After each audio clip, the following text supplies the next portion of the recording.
Hello, I am Arline Bronzaft.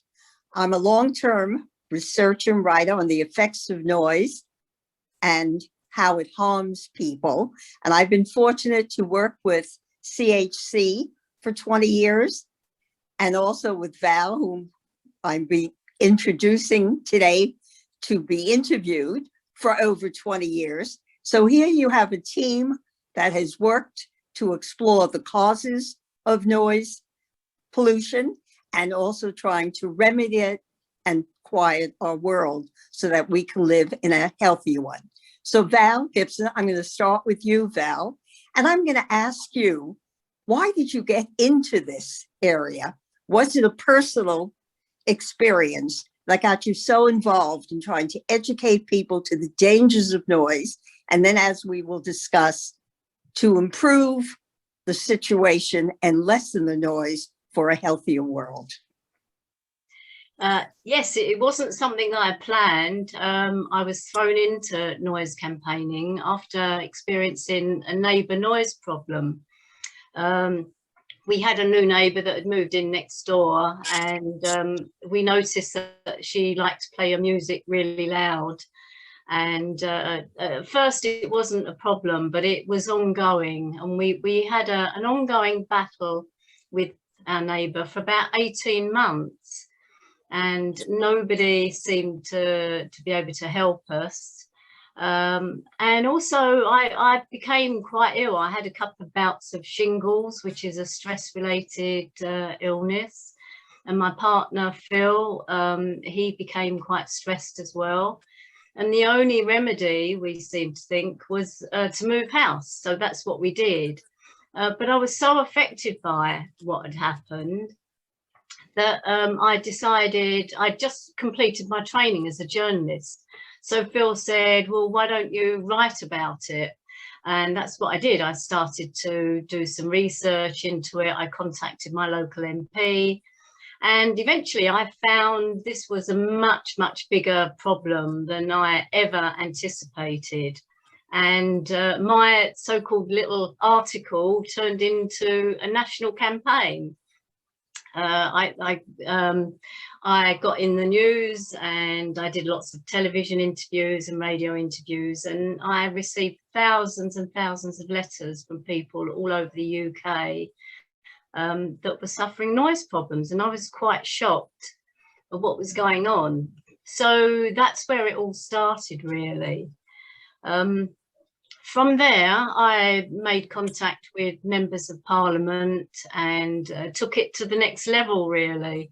We also enlisted the support of a national comedian called Spike Milligan. He was a big celebrity of the day, but he'd suffered noise problems, and so he was quite happy to come on as our patron. And with his high profile, we were able to get our message out there about this problem of noise and how it affected people in a much bigger way, because we'd got a celebrity on board. So that's where it all started from. It started from quite a naive position, really.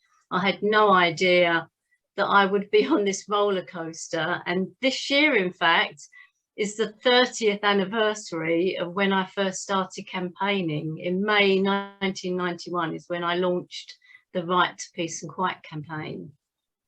Val, then let's talk about what you've actually done. What actions have you taken to lessen noise in the environment?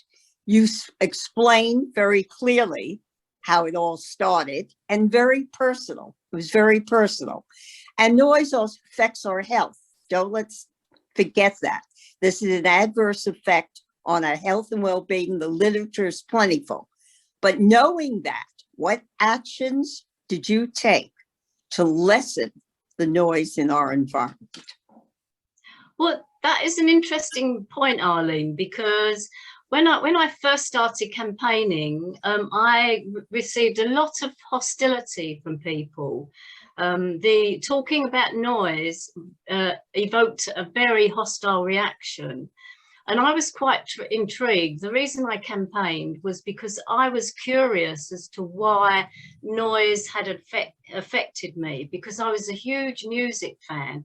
I was being accused of being a party pooper, a killjoy. I was oversensitive. But I knew in my mind that noise did affect our health and our well-being. But I was constantly being criticised for that, saying that there was no connection. And it seemed at the time that it was mostly the technical professions that were involved in noise control. And I knew really that the health professionals should be involved in some of the research and some of the discussions about noise control and how we dealt with noise in our environment. And that's where you come into it, really, because you were my big breakthrough. I think I came in contact with you. I'd met all sorts of people along this journey that I was going on. And somebody told me about some of the research that you had been doing with school children and the effects on them and their reading because of noise.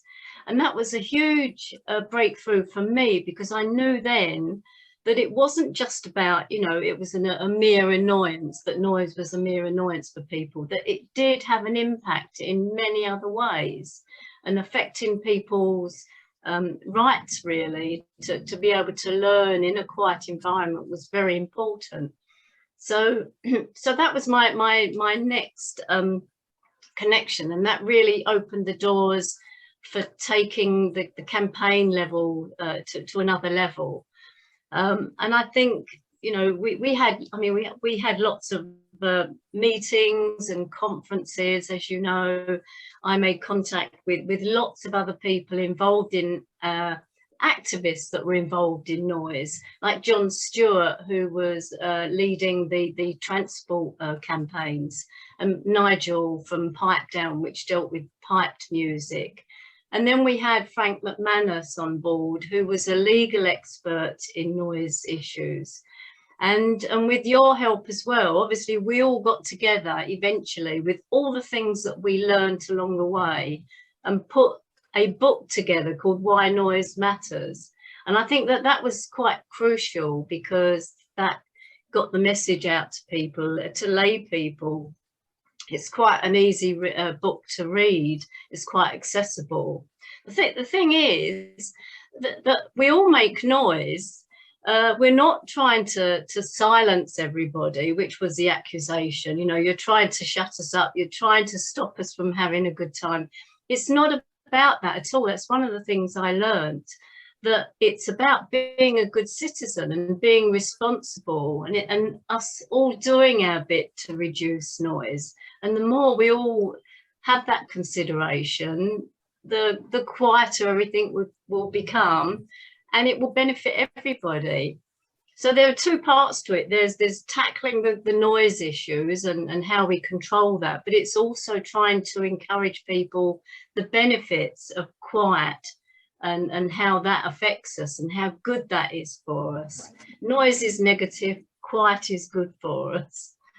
I'm glad you brought in Why Noise Matters, of which I am one of the co-authors, because the wonderful thing about that book is not only does it educate people as to the dangers of noise and how hazardous it is to our mental and physical health, but it also speaks to how each one of us can do something to lessen the noise in our own lives. We can also be quieter. Sometimes we're a little loud, but to also educate those around us. And then, of course, go to the next step. And that's why we needed a legal person there as well, because as much as we want to think that people can be kind to others, as Blanche Dubois says in her statement, I depend on the kindness of others, we still have to depend on law. And that's the key thing. And that in New York City, we passed the noise code, and that's why cities have to also pass laws.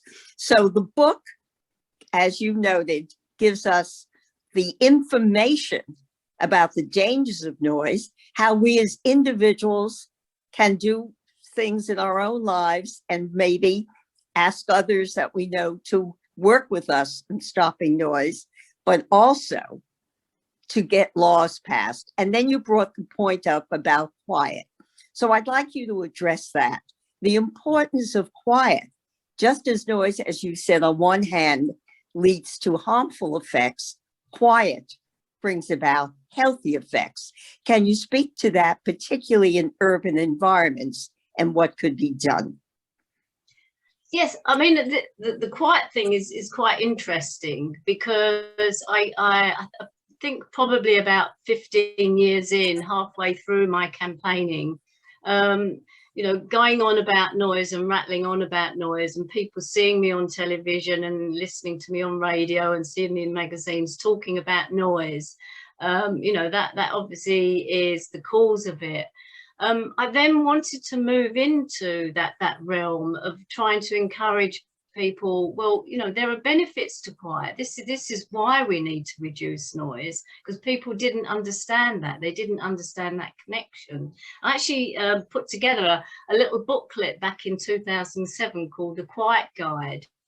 And it just gave little tips of you know, where people could go to get a bit of peace and quiet. Because people say, well, you know, I live in London, you know, in a busy city, where can I get peace and quiet? But there are lots of places you can go to. You know, there are lots of quiet parks and little retreats. There are some places where you can go as a sanctuary in London.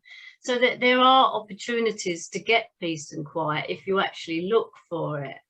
And I think with the lockdown and bringing it right up to date, with the recent lockdown this last year, I think that was a huge opportunity for us to point out the benefits of quiet. And I think a lot of people noticed it themselves when the planes overhead stopped running and the traffic ceased.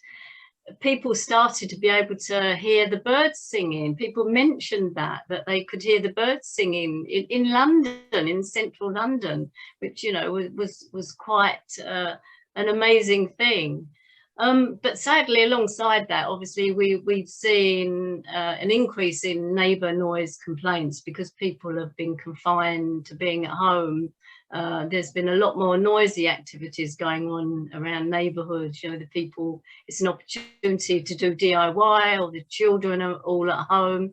So there's noise in that respect. And I think some people started to make that connection, that you've got this noise and then you've got this peace and quiet, and they quite like the peace and quiet and they didn't like the noise.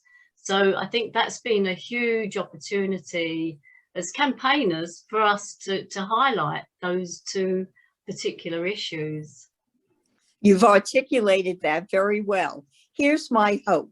As you stated, we now know what it's like to have some quiet, to hear the birds instead of the planes, to just be able to maybe hear the wind blowing. These are wonderful sounds that enhance our lives.